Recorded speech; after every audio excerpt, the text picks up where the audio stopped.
Hello guys, welcome back to my channel. আমার চ্যানেলে তোমাদের সবাইকে স্বাগতম। আমি রূপালী চলে এসেছি তোমাদের সকলের সামনে আবার একটা ব্লগ ভিডিও নিয়ে। তো গুড ইভিনিং বন্ধুরা, তোমরা সবাই কেমন আছো? আশা করছি খুব ভালোই আছো, আর আমিও কিন্তু খুব ভালো আছি। তো এখন বাজে সন্ধ্যে 7টা, আর এখন থেকে আমি ব্লগটা শুরু করছি। তো আমার নতুন ভিডিওতে তোমাদেরকে আবারও একবার স্বাগতম। তো আমার চ্যানেলে যারা নতুন আছো তোমরা প্লিজ আমার চ্যানেলটাকে সাবস্ক্রাইব করে আমার পাশে দেখো, সঙ্গে থেকো। আর যারা আমার চ্যানেলটাকে দেখছো, ভিডিওটাকে দেখছো, তো তোমাদের অসংখ্য অসংখ্য ধন্যবাদ।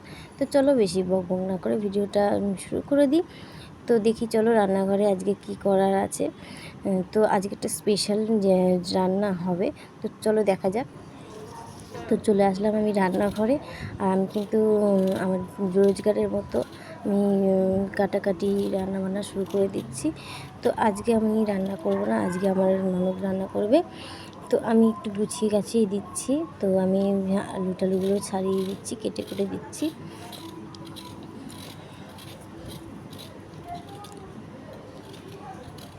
তো তোমাদেরকে বলেই দিই আজকে কি স্পেশাল দিন।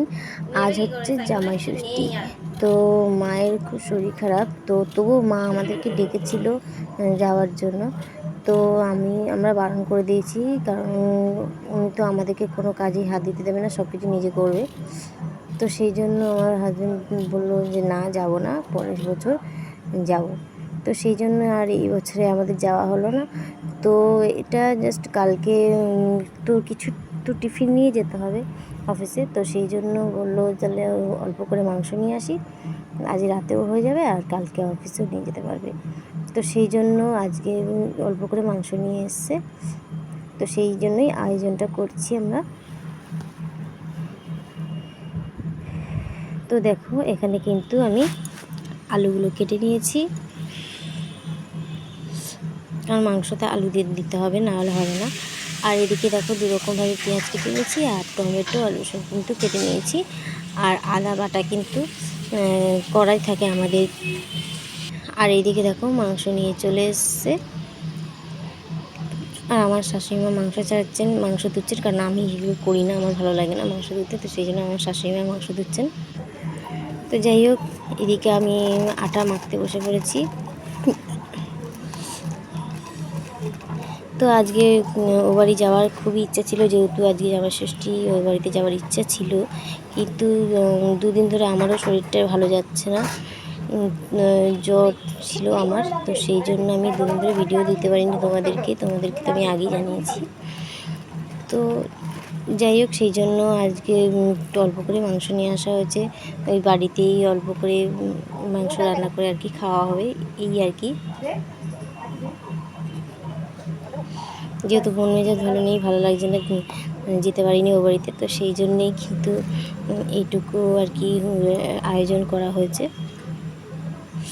তো এদিকে আমি দেখো নুন দিয়ে নিয়েছি, আর আটাটা কিন্তু ভালো করে মাখিয়ে নিচ্ছি ওর মধ্যে। আগের দিন আমি গরম জল দিয়ে মাখছিলাম, কিন্তু আটাটা প্রচণ্ড গরম ছিল, আর তার সঙ্গে কিন্তু জলটাও প্রচণ্ড গরম ছিল। সেই জন্য আমার হাত একেবারে জ্বলে যাচ্ছিলো। তো সেই জন্য আর এইবারে রিস্ক নিইনি, আমি এবারে ঠান্ডা জল দিয়েই কিন্তু আটাটা মাখছি। আগেরবারে তোমাদেরকে দেখানো হয়নি, কিন্তু আগেরবারে একদিন রুটি হয়েছিল। তো সেই দিনকে আমি গরম জল দিয়ে মাখছিলাম, আর জলটা কিন্তু প্রচণ্ড গরম হয়ে গেছিল। তো সেই জন্য এবার আর দরকার নেই, এবার ঠান্ডা জল দিয়ে আমি মাখছি।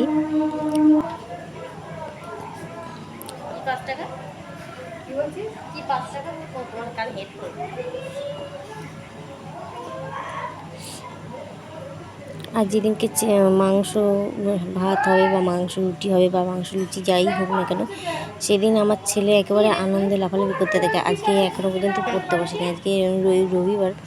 তো এখনও পর্যন্ত পড়তে বসেনি, ওকে আমি আজ পড়তে বসাতে পারিনি। মানে প্রথমত আমি তো এখনও ওই ঘরে যেতেই পারিনি যে পড়তে বসাবো ওকে। তো ওকে বললাম তুই নিজে নিজে পড়, ও কিছুতেই পড়তে বসবে না, যেহেতু আজকে মাংস রান্না হচ্ছে। তো আজ ও পড়তে বসবে না, ও কতক্ষণে খাবে সেই ধান্দায় রয়েছে ও। তো আমি গামলাতে মাখতে পারছি না, অসুবিধা হচ্ছে বলে আমি থালার মধ্যে ঢেলে নিয়েছি। কিছুটা মেখে রেখে দিয়েছি থালার মধ্যে, আর কিছুটা আবার থালার মধ্যে নিলাম, নিয়ে কিন্তু মেখে নিচ্ছি। আর অনেক দিন পর রুটি করছি, তো হাত একেবারে ধরে যাচ্ছে, ব্যথা হয়ে যাচ্ছে। তো সেই জন্য অল্প অল্প করে মেখে নিয়েছি। আর এদিকে দেখো মাংস ধোয়া হয়ে গেছে। আজকে আমার হাজবেন্ড কিন্তু মাংসটা মাখাতে বসেছে, তো ভালো করে জলটাকে ঝরিয়ে নিচ্ছে।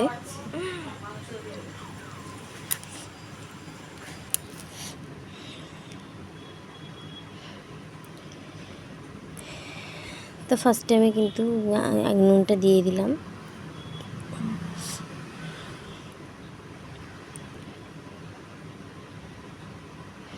ওকে বললাম যে তুমি আজকে মাংসটা মাখো, কারণ মায়েরও হাতের অবস্থা ভালো না, শরীরের অবস্থা ভালো না।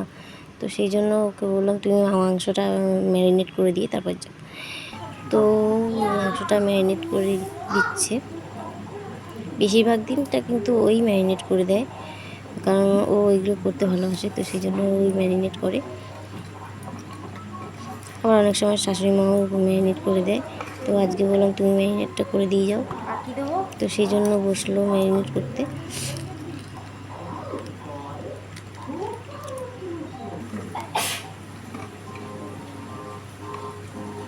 একটু লাগবে না গো, একটু দেবো, লাগবে না।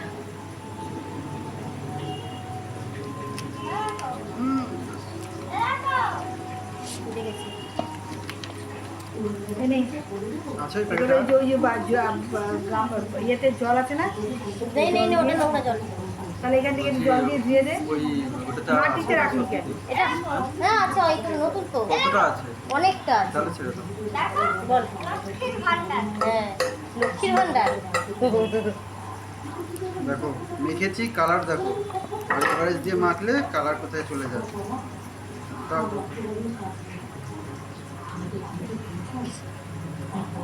ব্যাস, ব্যাস। আচ্ছা কি বললে, রসুনটা কি করবো? ধুয়ে রসুনটা ধুয়ে ওর মধ্যে দিয়ে দে, দিয়ে দেবো। মাছটা ওর মধ্যে দিয়ে দে। আচ্ছা জলে জলে জলে কই পেঁয়াজ কোথায়? এই যে পেঁয়াজ, পেঁয়াজগুলো দিয়ে দে সব। একটু রসুন, এই কই রসুন কি ওতে ধুয়ে দিচ্ছে। কি কি ওটা? বলতে রসুন হাঁটতে তোমরা দিলে ভালো হতো না? কেন খেতে করে দেবে কেন? ওখানে তো বেটে দিয়েছি। এটা কোটাই দিয়েছি, কোটাই কোটা। ভালো আছে। সরাই দিদি, হ্যাঁ দিয়ে দাও। আর পেঁয়াজগুলো দিয়ে দাও।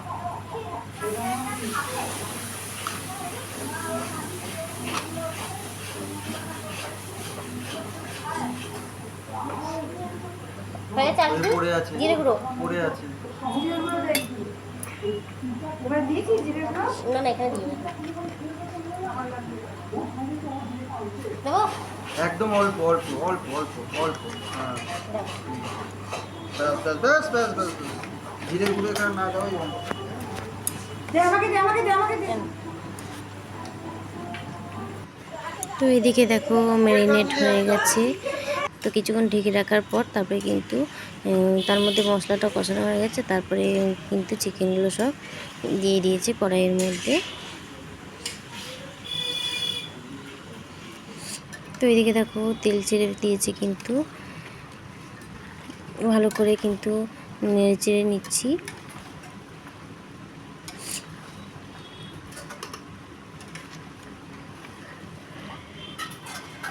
আর যত নাড়বে তত কিন্তু যত কষাবে তত কিন্তু কালারটা সুন্দর আসবে। তো যাই হোক, এদিকে মাংস রান্না হচ্ছে, আর এইদিকে কিন্তু তত করে আমি লিচিগুলো কেটে গুছিয়ে নিচ্ছি, গুছিয়ে রেখে দিচ্ছি।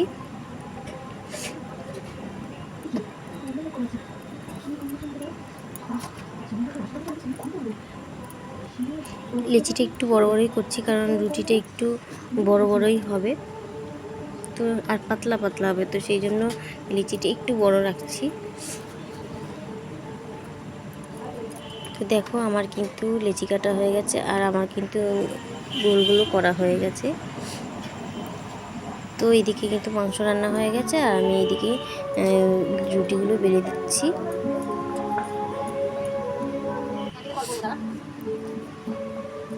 আর এদিকে ছেলে দুষ্টুমি করছে, ওকে বারবার করে বললাম যা পড়তে বস পড়তে বস, কিন্তু কিছুতেই গেল না। যতক্ষণ না আমি যাব ততক্ষণ ও মানে পড়তে বসবে না। তো আজকে আর সময়ও হবে না আমার, তো সেই জন্য আজকে আর করতে বসালাম না। তো দেখো আমার কিন্তু রুটি গোল গোল হয়ে গেছে। তো বন্ধুরা, আমার ভিডিওটা তোমাদের কেমন লাগছে তোমরা প্লিজ একটু কমেন্টে জানিও। আর যদি ভালো লেগে থাকে লাইক কমেন্ট করে দিও, সাবস্ক্রাইব করতে কিন্তু ভুলো না। আর যদি ভালো নাও লাগে তাও তোমরা কিন্তু কমেন্টে একটু জানিও। আমি জানি আমার ভিডিও হয়তো তোমাদের হয়তো পছন্দ হচ্ছে না, তো সেই জন্য আমার ভিডিওতে কোনো সেরকম কোনো মানে চেঞ্জ দেখছি না। তো যাই হোক, যতটুকু পারছি তোমাদের সামনে তুলে ধরছি। এখানে ক্যামেরা রেখে ওখানে ক্যামেরা রেখে সেখানে ক্যামেরা রেখে এইভাবে কিন্তু আমি ভিডিওটা করছি, ক্যামেরা ধরার কেউ নেই। তো যাই হোক, দেখো রুটি কিন্তু আমার কমপ্লিট হয়ে গেছে। তো গাইস, ছেলেকে আমি খাওয়াতে বসে পড়েছি। ওর জন্য কিন্তু আলুর পরোটা করা হয়েছিল, তো সেই জন্য ওকে আলুর পরোটা আর মাংস দেওয়া হয়েছে। আর বেশি ঝোল দিইনি, কারণ ঝোলটা কিন্তু স্পাইসি হয়েছে প্রচণ্ড, তো সেই জন্য ওকে দিইনি।